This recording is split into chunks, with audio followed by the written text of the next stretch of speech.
오늘은 인간관계를 현명하게 만들어가는 세 가지 방법에 대해 이야기해 보려고 합니다. 인간관계는 우리 삶의 가장 중요한 부분 중 하나이지만 때로는 어렵고 복잡하게 느껴질 수 있습니다. 이 영상을 통해 인간관계에서 자신감을 높이고 상대방과 좋은 관계를 유지하고 갈등을 해결하는 방법을 알아보겠습니다. 이 영상을 끝까지 봐주시면 인간관계에 대한 새로운 인사이트를 얻으실 수 있을 것입니다. 첫 번째 방법은 자신의 감정과 생각을 솔직하게 표현하는 것입니다. 우리는 때때로 상대방의 기분을 상하게 하거나 갈등을 일으키기 싫어서 자신의 진짜 감정과 생각을 숨기거나 왜곡하기도 합니다. 하지만 이렇게 하면 오히려 상대방과의 관계가 멀어지고 자신의 스트레스가 쌓이게 됩니다. 그러므로 우리는 자신의 감정과 생각을 솔직하게 표현하는 연습을 해야 합니다. 단, 이때는 상대방을 비난하거나 공격하지 않고 자신의 입장과 필요를 말하는 나 메시지를 사용하는 것이 좋습니다. 예를 들어, 너 때문에 나 힘들어라고 말하는 것보다는 나는 내가 그렇게 말할 때 힘들게 느껴져라고 말하는 것이 훨씬 좋습니다. 이렇게 하면 상대방은 자신이 공격당한 것이 아니라고 느끼고 당신의 감정과 생각에 대해 이해하고 배려할 수 있습니다. 두 번째 방법은 상대방의 감정과 생각에 귀 기울이는 것입니다.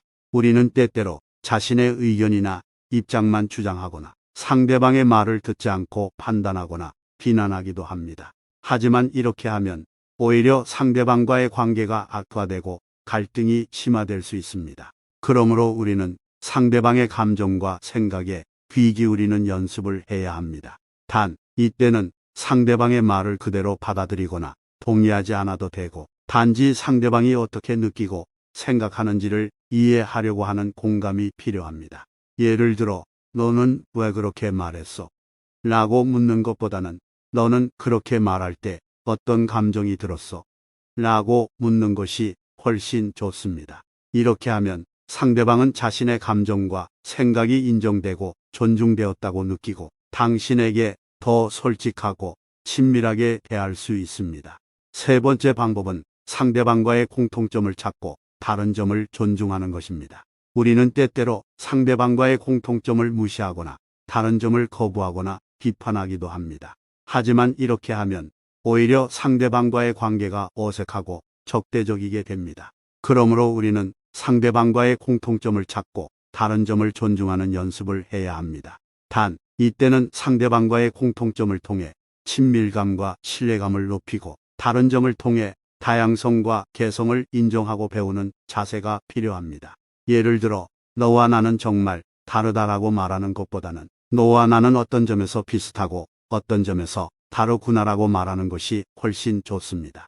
이렇게 하면 상대방은 자신과 당신이 서로에게 가치 있고 의미 있는 존재라고 느끼고 당신과 더 긍정적이고 협력적인 관계를 만들 수 있습니다. 여러분, 오늘은 인간관계를 현명하게 만들어가는 세 가지 방법에 대해 알아보았습니다. 이 방법들은 간단하지만 실천하기는 쉽지 않습니다. 하지만 우리는 인간관계에서 자신감을 높이고 상대방과 좋은 관계를 유지하고 갈등을 해결하기 위해 꾸준히 연습해야 합니다. 이 영상이 여러분의 인간관계에 도움이 되었으면 좋겠습니다.